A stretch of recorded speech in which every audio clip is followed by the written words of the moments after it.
អ្នកគ្រូឆ្លាតមែនកូនកុំលួចញ៉ាំភេសជ្ជៈផ្អែមណាដាក់ពេញនឹង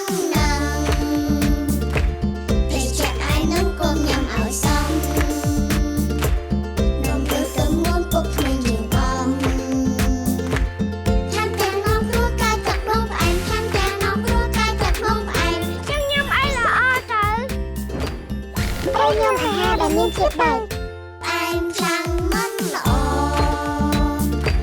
ខ្លាញ់អំបីស្គាល់គុំសូវញ៉ាំពេកត្រូវមកពីញ៉ាំអាហារជាតិដែររួមសំចំណែកវីតាមីន C រួមសំចំណែកវីតាមីន C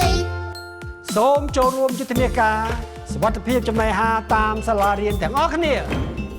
យុទ្ធនាការសុវត្ថិភាពចំណីអាហារតាមសាលារៀនសុខភាពកុមារជាតិដែរ